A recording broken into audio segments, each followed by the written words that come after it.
सूची महाराज ने शौनकादि ऋषियों से कहा, श्री वेदव्यास जी महाराज ने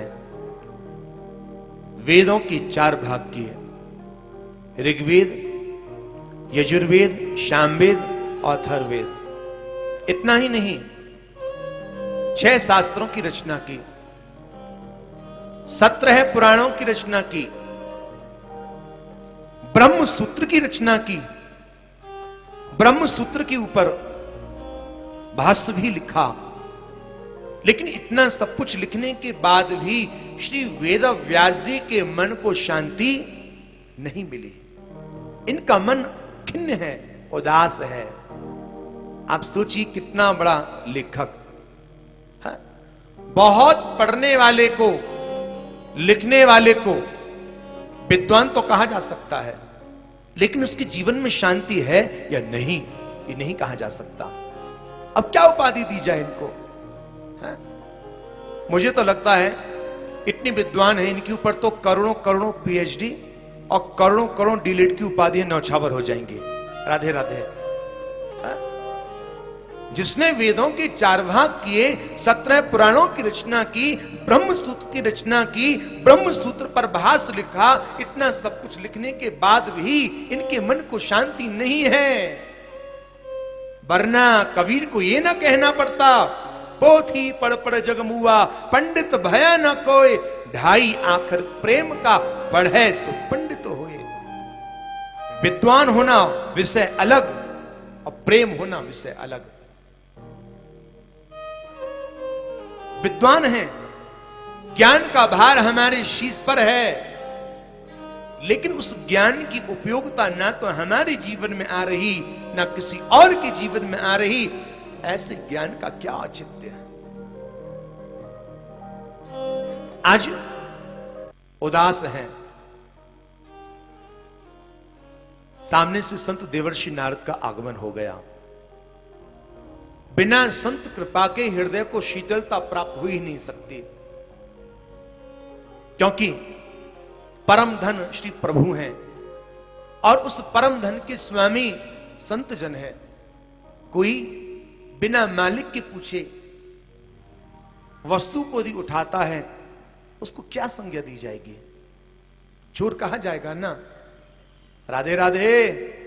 और वह वस्तु यदि उसका मालिक ही यदि प्रदान कर देता है तो उसको कृपा कहा जाएगा। आज इनके जीवन में एक संत का आगमन हो रहा है। चिंतित वेदव्यास जी को जब देखा चौंक गए। आप जैसा महान विद्वान उदास क्या कारण है? वेदव्यास जी कहते हैं, नारद जी मैं स्वयं नहीं जानता, मुझे दुख है तो किस बात का है। आप संत हैं, आप कृपा करके बताइए। तो देवर्षि नारद कहवे लगे, मैं कछु बोलूंगा तो बुरो लग जाएगा। वेदव्यास जी कहवे लगे, तो ऐसा है महाराज, आपके कहने से यदि मेरा कल्याण होता है तो मेरे कल्याण के लिए कह दीजिए, बुरा लगने का तो प्रश्न ही नहीं उठता। वक्ता कुछ भी कह सकता है, मेरे कल्याण के लिए कहिए, क्या कहना चाहते हैं। उसी समय देवर्षि नारद जी ने कहा, तो सुन लीजिए महाराज कान खोल करके, आपने बिचारी भोली भाली जनता के प्रति घोर अन्याय किया। वेदव्यास जी चौंक गए। क्या कहते हैं महाराज? हां मैं सच कह रहा हूं। आपने धर्म, अर्थ, काम, मोक्ष इनकी बड़ी बड़ी चर्चाएं की, बड़े बड़े पुराणों में लिख दिया कि इस विधि से इस अनुष्ठान को किया जाए तो अमुक वस्तु की प्राप्ति हो जाएगी। लोग सोचते हैं वेदव्यास जी ने लिखे हैं और यही देखने को मिलता है, फलाना फलाना अनुष्ठान हो रहा है, काय के लिए? धन की प्राप्ति हो जाए, घर में संतति की उत्पत्ति हो जाए। ठीक है, धार्मिक अनुष्ठानों के द्वारा, विविध विविध प्रकार के पूजा पाठ के द्वारा कामना की पूर्ति तो हो सकती है, लेकिन प्रेम नहीं हो सकता। प्रेम होना बात अलग है और कामनाओं की पूर्ति होना बात अलग।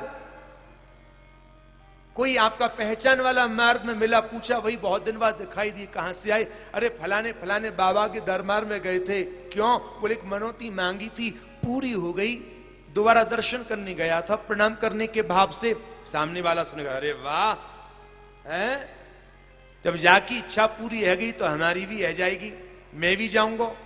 अब बताइए किस भाव से जा रहा है? प्रेम के भाव से या कामना के भाव से? वहां प्रबलता किसकी है? प्रेम की। प्रेम तो हम बिल्कुल गौड़ है, सूक्ष्म है, कहीं अता पता भी नहीं। वहां प्रबलता दिखाई दे रही है तो कामना की दिखाई दे रही है, स्वार्थ की दिखाई दे रही है। यदि आपको कोई कामना का भाव ना होता तो आप क्यों जाते वहां? इसलिए आपका स्वार्थ आपको वहां लेकर के जा रहा है। लेकिन विशुद्ध प्रेम मार्ग में तो प्रेमी कभी मांगता नहीं, प्रेमी तो अपने प्रीतम के लिए सब कुछ लुटा बैठता है। राधे राधे, लुटा बैठता है। इसलिए तो ब्रज की गोपिकाएं कभी ठाकुर जी से कुछ मांगती नहीं है, आशीष देती हैं। जुग जुग जी वैरी यशोदा मैया तेरो ललना, प्राप्त करने का भाव नहीं है। आहा, वेदव्यास जी कहते हैं, मेरा कल्याण कैसे होगा, मुझे शांति कैसे मिलेगी? देखिए कितना स्पष्ट यहां दर्शन। वेदव्यास जैसी महान विभूति को भी एक संत के आगे नतमस्तक होना पड़ रहा है। बड़ा स्पष्ट है, बिना संत बिना सदगुरु की कृपा के भगवत प्राप्ति संभव है ही नहीं। राधे राधे। महाराज श्री, मैं क्या करूं?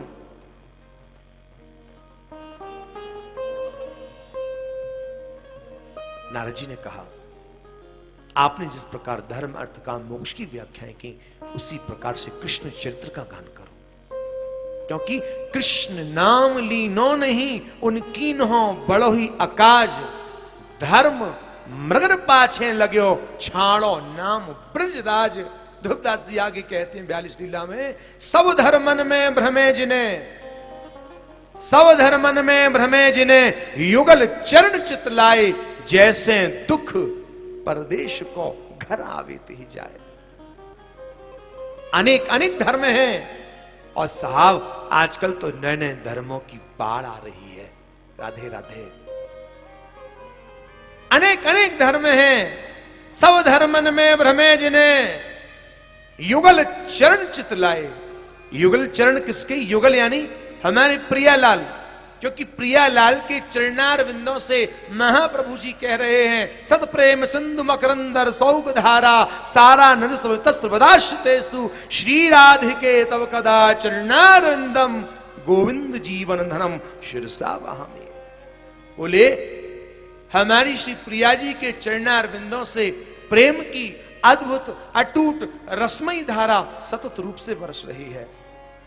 जहां रस की वृष्टि हो रही है, वहां क्या कोई सूखा रह सकता है? राधे राधे। है वर्षा के नीचे तो चाहे पाप करने वाला आ जाए, चाहे पुण्य करने वाला। वर्षा का स्वभाव तो भेगाने का है। वर्षा यही नहीं देखती किसने पाप की किसने पुण्य किए। हम तो पुण्य वाले को भोगेंगे, पाप वाले को नहीं भोगेंगे, ऐसा नहीं है। युगल की चरण शरण जो आ जाए, हमारी श्री प्रिया जी उसे स्वीकार कर लेती है, कृपा करती है। सब धर्मन में भ्रमे जिने, युगल चरण चित लाए, जैसे दुख परदेश को घर आवेते ही जाए। लेकिन हमारे शरीर की थकावट कब दूर होती है? जब हम अपने घर वापस आ जाते हैं। तो फिर हमारा अपना निज घर कहां है? हमारा अपना जो निज घर है वो श्यामा श्याम प्रिया लाल के चरणारविंदों में है। रहो कहीं पर, वसो कहीं पर, श्री वृंदावन है सर्व पर। बस वृंदावन की कृपा कैसे संभव? बोले जाको वृंदा विपिन है, कृपा तिन्हीं की होत। राधे राधे। कृपा तिन्हीं की होत।